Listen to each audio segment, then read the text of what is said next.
Hey you guys, welcome back to my channel. My name is Val Malvis and today we'll be talking a little bit about imposter syndrome in writers. So, starting off, what exactly is imposter syndrome? Imposter syndrome is essentially the feeling of you or your work not being good enough. Good enough for what doesn't necessarily always even have to be a thing. That's how essentially unreasonable your imposter syndrome tends to be. So you could be asking yourself, okay, do I have imposter syndrome? And here are a couple of questions you can answer to self-identify if you might have suffered from it or do suffer from it currently. So guys, I'm just going to ask you a couple of questions and you can answer them, and then we can maybe figure out if you do or do not suffer from imposter syndrome. Do you often suffer from creative or writing blocks? Do you feel like you don't have anything new, creative, or unique to offer the world? Do you often talk down to yourself and your work and belittle it? And lastly, do you often stop writing because you feel like you're not good enough to? If you answered yes to any of these questions, there might be a chance that you do suffer from imposter syndrome. But I don't want you guys to worry, because we can kind of take a couple of steps to combat it. Imposter syndrome is not something that will go away overnight, but I do believe that with constant positive reinforcement, you could combat it bit by bit. So for myself, I have suffered from imposter syndrome for a long time, and I often feel like my work is not good enough in comparison to some of my other favorite authors. However, for me, I can battle that scripturally because I know that I'm fearfully and wonderfully made. I know that I've been chosen with a purpose and that I have good work set out for me to do. So literally, there is no other person that could do the works that I'm called to do. That means that no matter what I choose to write, no matter what I choose to do, no one could ever do it the way I would or the way I can do it. And that really kind of strengthens me, because I think a lot of the times we tend to compare ourselves like, oh, person X would be better for this, or person A would be better for this. But that's not how it works here. And I want you guys to also kind of step out of that negative zone and maybe go talk to a friend or a fellow writer about it, because I think the more we stay in our own head about it, the worse it tends to get.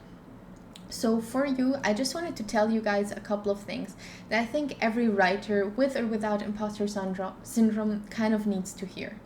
So even though there may be 100 writers in your genre, there's just one of you. And even though that idea or that genre or that theme or that trope may have been explored like 1,000 times before, it's never been explored by you before. And even though there may be many people with similar ideas to you, it's not 100% your idea. Try it yourself if you want to. Take the exact same idea someone else had and write it in your own words, like for your own project. You'll see it will not turn out to be the same, because there's no two people that are the same. Look at snowflakes, right? So like each single snowflake is uniquely made. And we couldn't even see it unless with a microscope. And like, how can you think that you as a human person have less value than a snowflake? Like, you are wonderfully made and your works can be wonderful as well. There's no reason to constantly compare yourself to someone that's further ahead of you, because there's not where the race is at. Like, I think like someone who's just getting into running wouldn't compare themselves to Usain Bolt at his like height. So I don't think you should either. And even if you're competing against whoever, like that's again, sorry, that was just like in the sport genre. We're not gonna compete against each other as writers. I found that when readers love a certain genre, a certain trope, or whatever, they're happier the more books exist in that genre. So we don't have to constantly be better than each other. Like, we should lift each other up, like encourage one another. And that's the kind of love I found in the like AuthorTube community and in the writing community overall.